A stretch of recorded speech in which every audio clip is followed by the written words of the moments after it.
Bueno, continuamos aquí en Infoanálisis. Estamos ahora mismo viviendo de sobresalto en sobresalto. Hay varios frentes abiertos por protestas que se están dando en todo el país. El hecho de que fracasó la negociación que se había iniciado ante el paro de diversas agrupaciones de docentes continúa. Hoy precisamente se va a instalar una mesa de negociaciones. Ellos están protestando por el alto costo de la vida y no ha logrado llegarse a un acuerdo. Uno de los hechos aquí claves es que en la región de Azuero se informó que se suscitaron una serie de enfrentamientos entre los educadores y los miembros de lo que se conoce como control de multitudes. Hubo varias personas, 22 educadores fueron aprehendidos en estos movimientos que se dieron desde Las Tablas hasta Chitré, pero también en la ciudad de Santiago de Veraguas, donde se va a instalar pues, una mesa de alto nivel dirigida por la ministra de Educación, integrada por representantes del Ministerio de Economía y Finanzas, de la Defensoría del Pueblo y de la Autoridad de la Libre Competencia y Asuntos del Consumidor. Esos son los que van a conformar pues esta mesa. Debo advertir que lamentablemente las mesas en algunas ocasiones parecen como mesas de tres patas, ¿no? Como que no se estabiliza, una mesa insegura. Y es importante que se entienda que la sociedad panameña ha dejado hace rato de ser una simple espectadora. Esto que está ocurriendo en el sector de la educación, una de las estrellas, o la estrella que el gobierno anunció, que no ha tenido el brillo suficiente, se está dando también en otros sectores. Vía ejemplo, el transporte público por parte de Mibus. Los conductores también están anunciando, lamentablemente, pues, que van a ir a un paro indefinido a partir del 18 de julio. O sea, pero ese es importante, el de Mi Bus es distinto a los demás, porque el de Mi Bus es debido a una convención colectiva que se está negociando y que ellos, hay 7 puntos de la negociación de la convención colectiva que ellos que están en disputa, particularmente el tema salarial. La cosa es que yo traté de buscar los 7 puntos, pero en la convención colectiva que encontré los artículos no, o sea, ellos hablan de artículos 77, 97 y la que yo encontré nada más tiene 52, así que no sé cuáles son los 7 puntos específicos, pero son 2 temas separados. Uno es un tema laboral, de condiciones laborales, y el otro hay, en las otras protestas hay desde costo de la canasta básica, costo de los medicamentos, al costo del combustible. Hay una serie de peticiones diversas, pero lo de Mi Bus es un tema laboral con la empresa. Yo estoy hablando de una situación, permiso, Alessandra, estoy hablando, a ver, yo inicio diciendo que estamos viviendo de sobresalto en sobresalto. Pero sí me parece importante aclarar eso. Permiso, sin definir un diagnóstico puntual. ¿Qué pasa? No importa las razones ni motivos, no hay tranquilidad, a eso me refiero. Ese es el punto. Olvídate si es un resfriado, si es una fiebre, si es un dolor de estómago. No, el cuerpo social panameño tiene un problema ahora mismo de que no tenemos tranquilidad en nuestro ambiente, Alessandra. Yo coincido y a eso iba a abonar Nito y Camila, que si bien es cierto las razones son variadas, como muy bien lo explica Camila, yo creo que lo que estamos viviendo es el reflejo de un hartazgo por parte de la ciudadanía por diferentes razones, por el aumento el precio del combustible, de la canasta básica, por deficiencias en el transporte, por deficiencias en la salud. Las causas son diversas, pero creo que es el reflejo de un malestar que se ha ido acumulando en los últimos años y que no es común, ojo, ver en Panamá estas protestas que no son 5 gatos, como normalmente se dice aquí en Panamá. Estamos viendo protestas multitudinarias. Y aunque no estamos de acuerdo, yo no puedo estar de acuerdo con los cierres de la vía interamericana, o con la suspensión de clases, por ejemplo, que creo que causan más daño al país, puedo entender el malestar. No quisiera pensar que detrás de esto hay movimientos políticos asusando a estos grupos. Quisiera pensar que es un movimiento espontáneo, pero al final el reflejo es que estamos en un país que va como en piloto automático, porque sabemos que el presidente no está, que el presidente está atendiendo temas de salud fuera del país, pero tampoco sentimos la presencia del vicepresidente, que no sé si sale, va a empeorar aún más las cosas, y de ministros que ya sabemos y han demostrado en todas las mesas que cada vez se conforman, que no tienen la capacidad de resolver el problema, porque no llegan a esa mesa con una autoridad suficiente para darle respuesta a las necesidades de la gente. Yo sí estoy preocupada por lo que se está viviendo y sí siento que esta inestabilidad definitivamente no ayuda y menos va a ayudar a la difícil situación económica que vive el país. Mira, Me gustaría agregar a eso que además del hartazgo que puedan tener las personas agraviadas por la situación económica, quiero que Alexandra apuntó algo muy importante, y es que hay un sentimiento general que si uno cierra, que si uno protesta, van a atender sus necesidades específicas, pero no vemos como diría Felipe Argote, no vemos un plan general para solucionar el problema de la situación. Entonces lo que está pasando es que cada grupito sale, entonces también yo no sé si es una estrategia del gobierno que decide negociar con cada grupito y ofrecerle algo. A ti te doy un vale de combustible, a ti te congelo el combustible, a ti te doy tal cosa. Porque incluso con los productores agrícolas, en un momento el gobierno como que terminó negociando con unos y no con otros. Así que no sé si también es una estrategia de ellos que para no tener que hacer una solución general atienden a los minigrupos.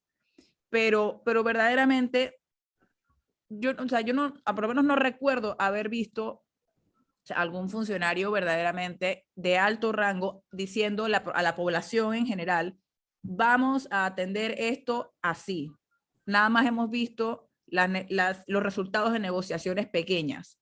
¿Tú recuerdas algún ministro del MEF o algún ministro verdaderamente de alto rango diciéndole a la población que van a atender el tema del costo de la vida o el costo del combustible? Porque lo único que ha salido es Medixol. mira, aquí la realidad No, pero es una, Alexandra, ¿no? ¿tú has visto algo? No, y es que yo creo que no solamente no hay respuesta, sino que las acciones que hay son como una bofetada para la gente, porque entonces aumenta la planilla estatal, vemos las fiestas en la asamblea, que aunque digan que es con dinero propio, nadie se lo cree, es como una burla a la necesidad de la gente, y yo creo que al final eso empeora las cosas. Hay como, yo siento por parte de algunas autoridades como un desprecio a la ciudadanía y una falta de conexión con la necesidad de la gente. Yo creo que eso, además, ese mensaje es potente y es lo que está crispando los ánimos.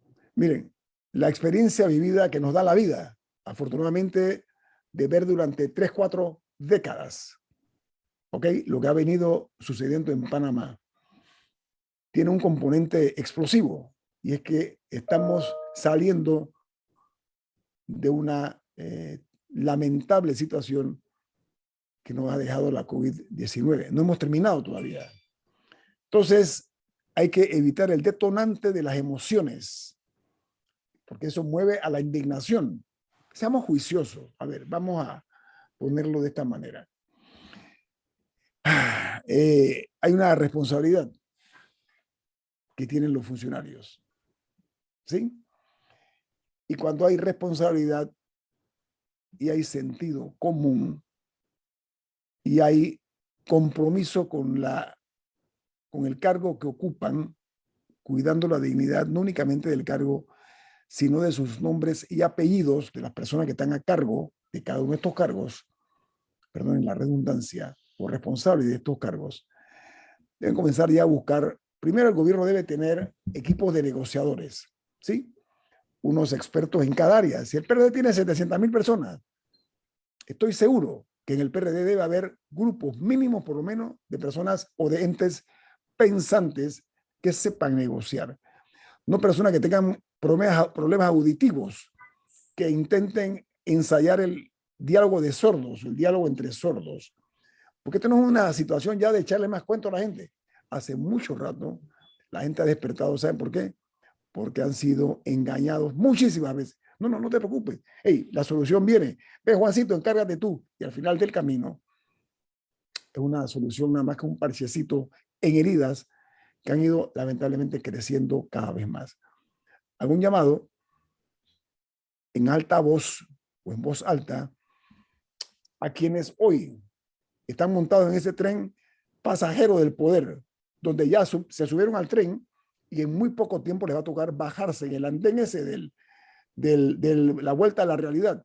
Y que por favor procuren negociar con sentido común, pero sobre todo con voluntad de resolver cualquier problema mayor que se pueda presentar. Vamos a hablar de esto más al regreso, aquí en Info Análisis. Este es un programa para la gente inteligente.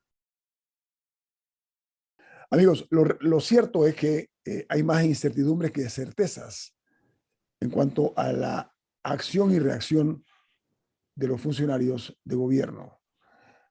Lo que nosotros estamos viendo y que me llama la atención, y estoy seguro que ustedes también, personas inteligentes y pensantes, es que no se trata de un movimiento nada más en la capital de la República. El interior del país también está convulsionado por la ola de desconfianza que está dándose en cuanto a lo que algunos sienten que es un desprecio a los hechos que se han vivido, pero sobre todo a la repetición de mentiras cuando se ofertan soluciones que al final del camino no se cumplen. Miren, es importante. Yo hablaba que el PRD, siempre se dijo que cuando el PRD sabe gobernar. Yo les voy a decir algo. Ayer no es igual que hoy y hoy no es igual que mañana. Los hombres curtidos en la experiencia de la política han ido desapareciendo en el PRD porque el tiempo no perdona.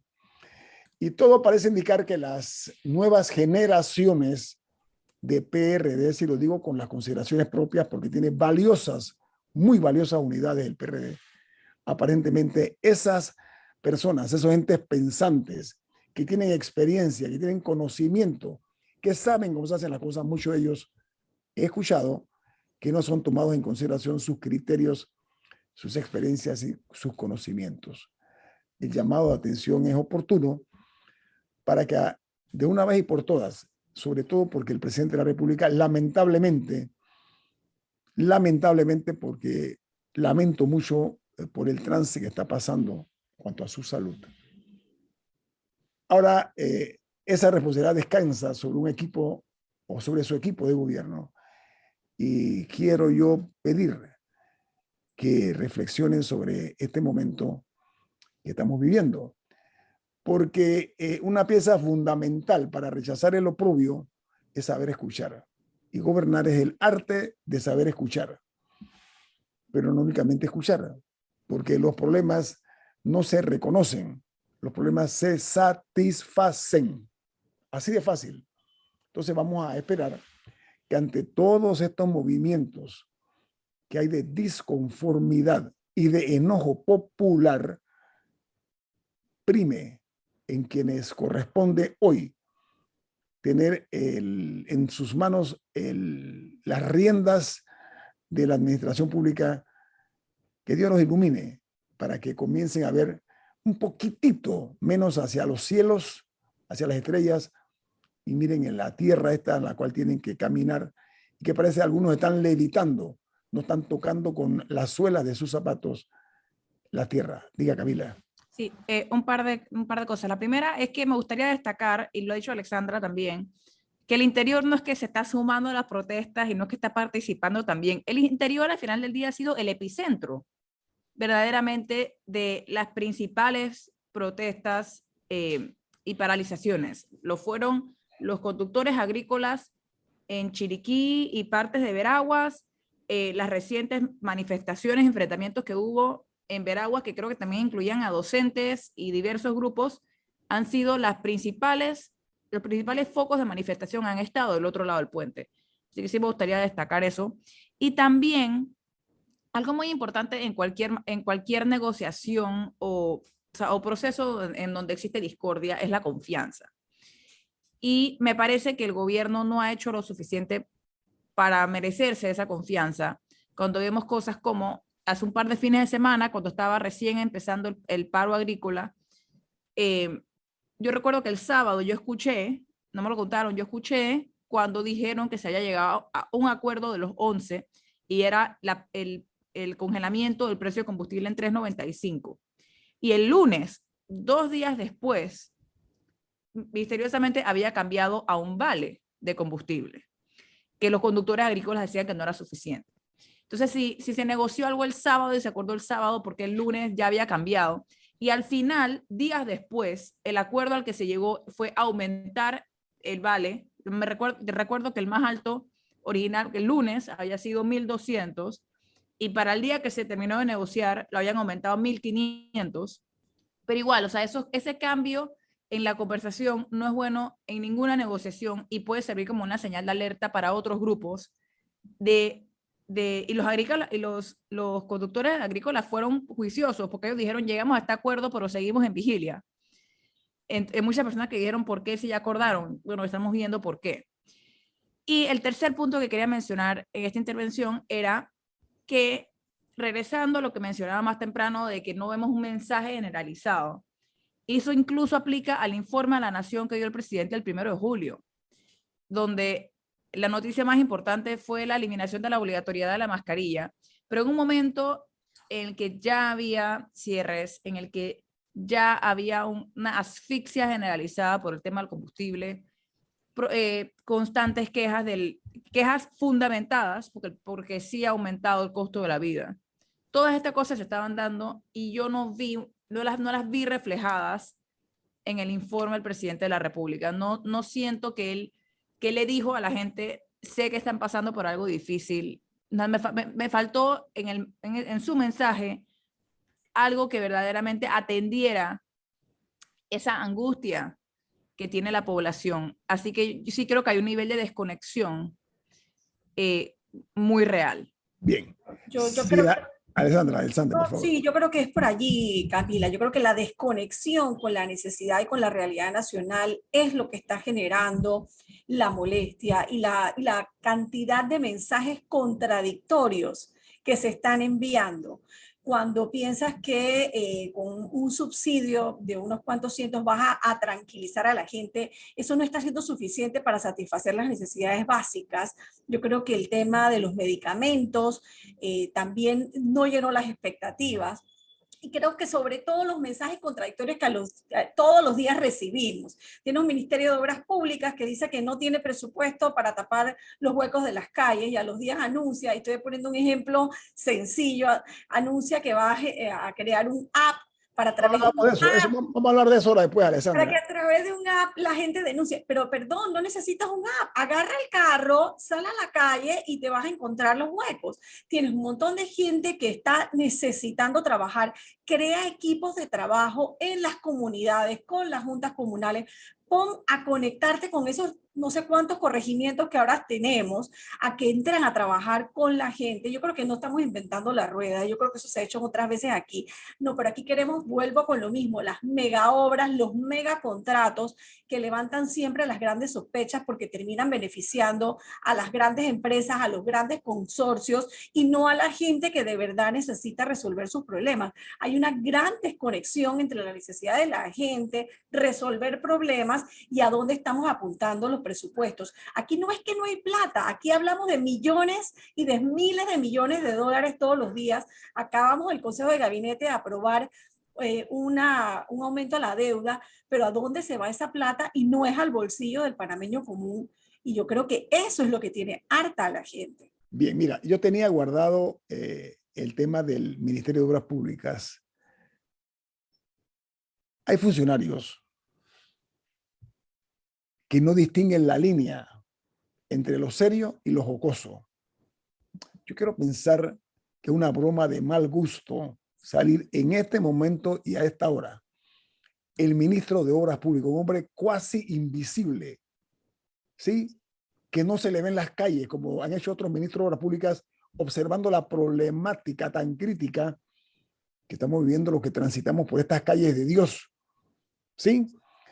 este hombre que raya casi en el histrionismo al decir, bueno, el MOB ha tomado una decisión genial. ¿Sí? ¿Cuál es la solución? Bueno, hemos creado una app. ¿Saben para qué? Para ellos enterarse dónde están los huecos de las calles en el país.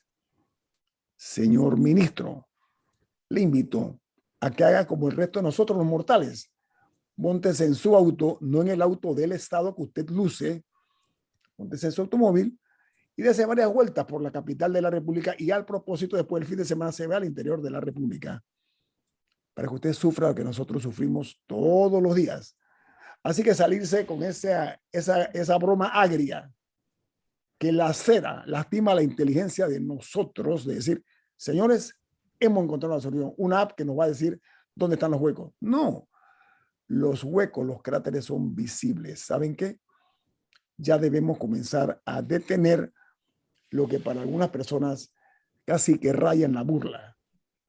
Si no se tiene la capacidad para resolver los problemas que le corresponden y por los cuales les pagamos, porque nosotros somos los que gobernamos, ustedes son los administradores. El que paga manda y nosotros les pagamos a ustedes. El día que la sociedad panameña en su conjunto comprenda que los que realmente tienen el poder en sus manos somos los ciudadanos para exigir no momentos ni movimientos que inquieten, sino que aquí cada uno haga su trabajo como hacen en la empresa privada, que el que no sirve se vota. Así de fácil. Lo que no sirve se vota. Entonces, es tal vez el ministro de Obras Públicas, creo que es apellido Sabonge, el que está encargado ahora mismo ya de ver con mayor seriedad que mucha gente lo califica como un funcionario, mire, voy a ser benévolo, voy a ser generoso, mediocre. Y no porque estemos haciendo un ensayo de percepción, sino porque los resultados hablan por sí solos. Y las calles de esta capital de la República, que se merecen mejor suerte sus usuarios, son una tragedia. Diga, Camila. Sí, me gustaría agregar que al tema de los huecos en las calles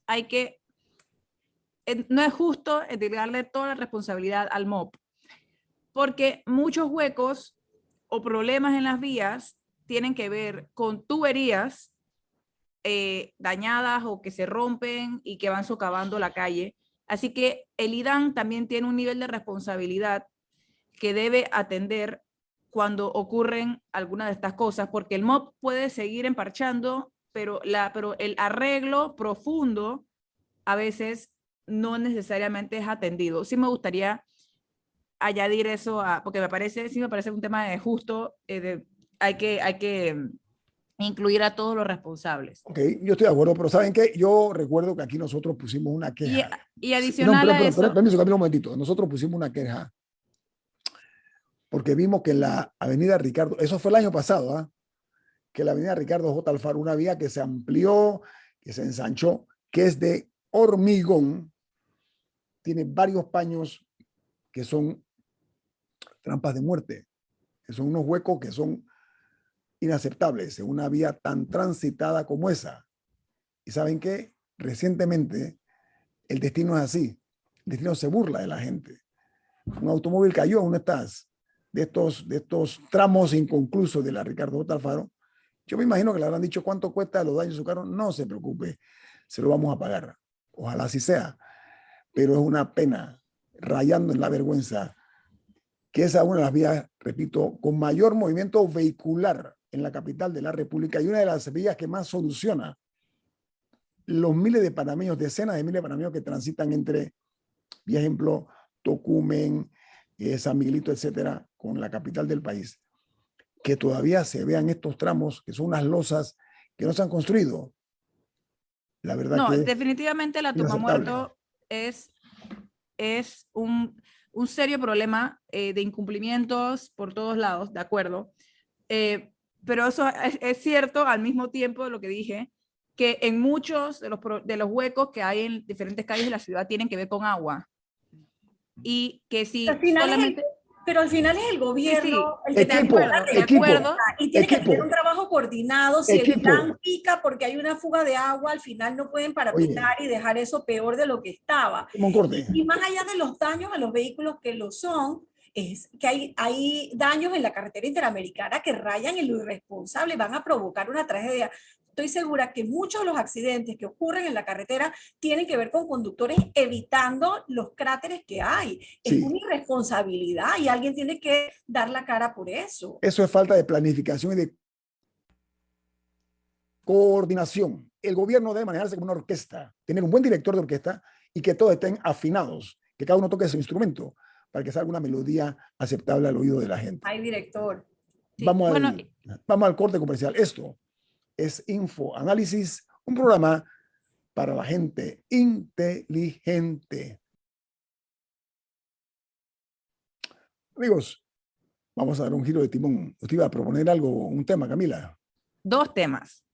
El primero es que ayer comentamos brevemente en este programa que había circulado un video de una adulta mayor siendo víctima de abuso por parte de un hombre que al final resultó ser su sobrino y que las autoridades habían llegado al lugar, pero no habíamos conocido el desenlace para cuando se terminó el programa de ayer. Me gustaría resaltar varias cosas de este caso.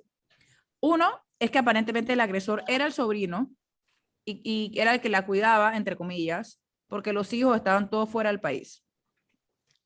Otro punto es el hecho de que aparentemente este video había sido presentado, o un primer video había sido presentado a las autoridades desde el jueves de la semana pasada, pero aparentemente no se había atendido la situación hasta que verdaderamente circuló y todo, y vimos lo que pasó ahora. Y esto valía, y el otro es que la señora se la llevaron del lugar para llevarla a un albergue donde estuviera segura.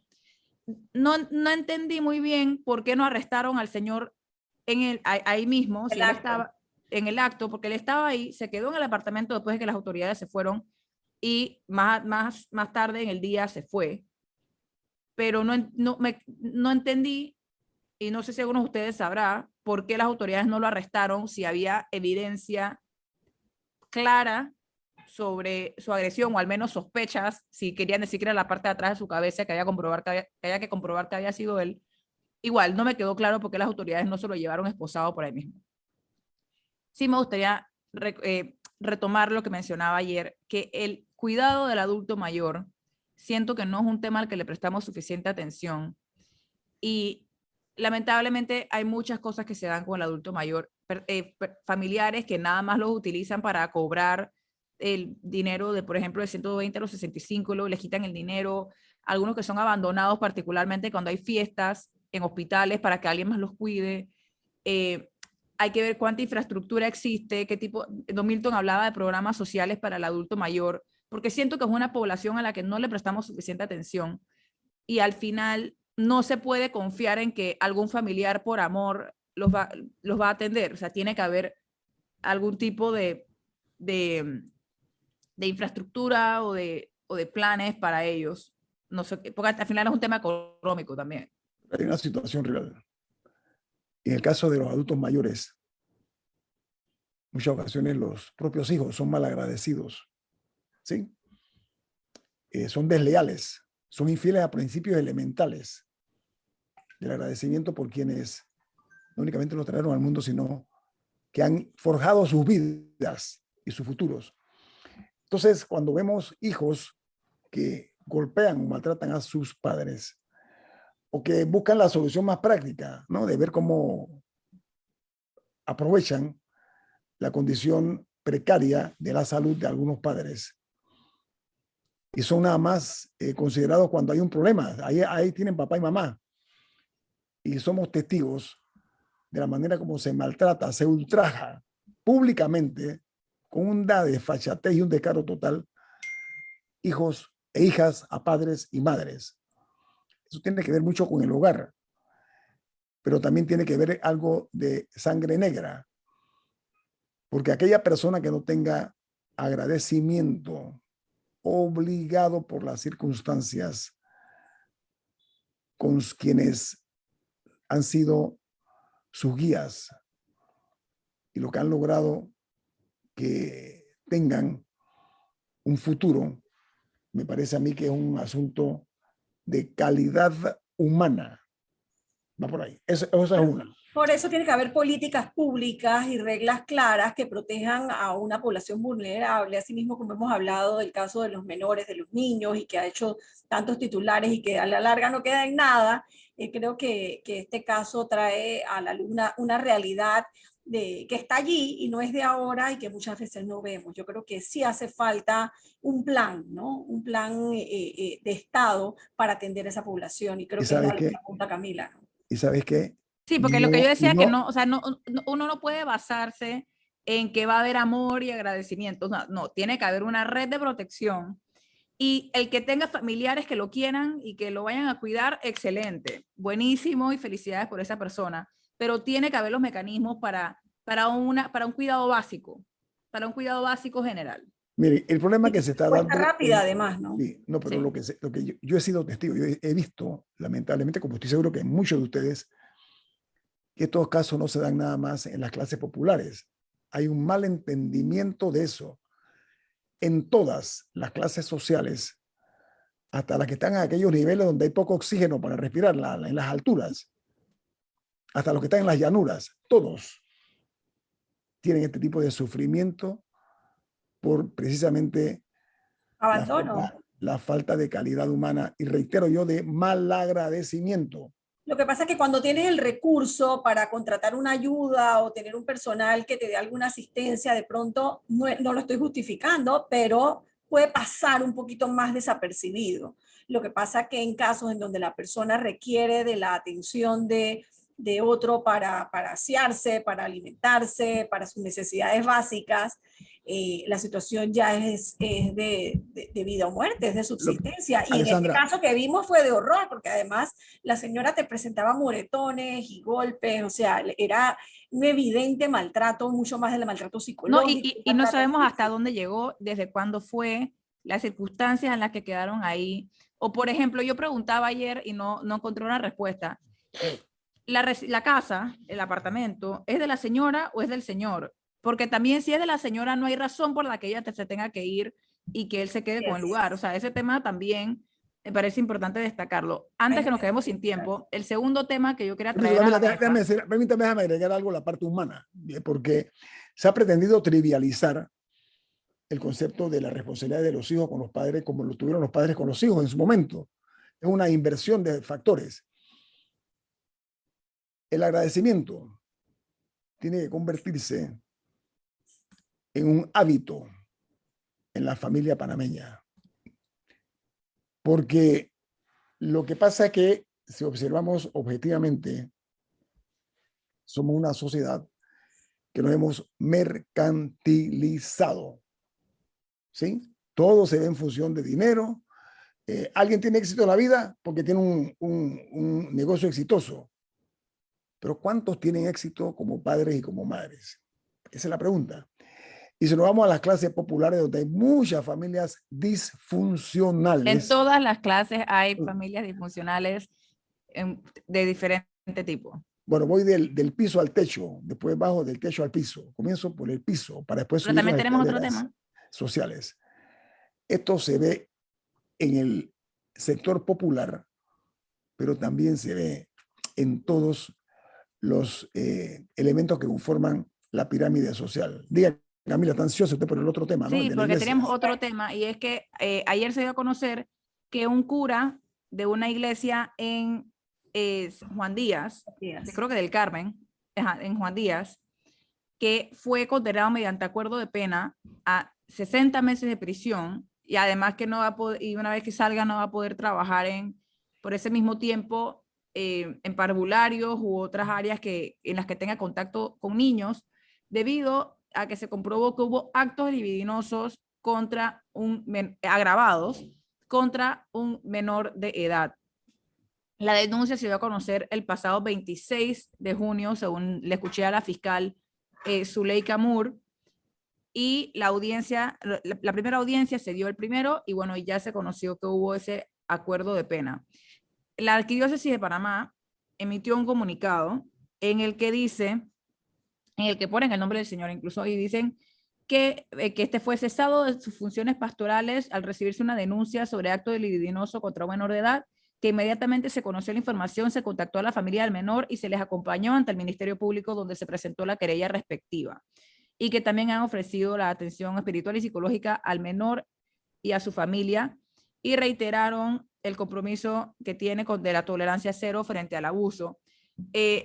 Me pareció un buen comunicado por parte de la arquidiócesis, me pareció que estableció líneas que anteriormente en otros casos no necesariamente, es la primera vez que veo un comunicado así tan tajante en que ellos mencionan al Ministerio Público, etcétera, y espero que de ocurrir casos en el futuro esa sea la tónica de los mismos. Yo también aplaudo esa acción por parte de la arquidiócesis porque a lo largo de mi carrera periodística tuve acceso a situaciones similares, a denuncias similares, y normalmente la reacción por parte de la iglesia era tratar de que no se hablara del tema, de manejarlo en bajo perfil. Y yo creo que ha habido un cambio importante en este sentido. Como decía, ya se sabe el nombre, Luis Ruiz Quiroga, de 51 años, es colombiano, y según refleja el diario Crítica, el caso va más allá, porque entiendo que, según dice la crítica, este sacerdote le dio una bebida al menor de 17 años para drogarlo, y que fue como captado en ese momento, y que fue la propia gente de la iglesia quien acudió a la familia buscando la ayuda de la familia y los acompañó a presentar la denuncia. Yo creo que es información importante ver esta reacción por parte de la iglesia, que no va a proteger o a ocultar estos casos, sino más bien va a actuar, y creo que hay que aplaudirlo, ¿no? Bueno, tenemos que irnos porque viene Álvaro Alvarado con su programa Sin Rodeos.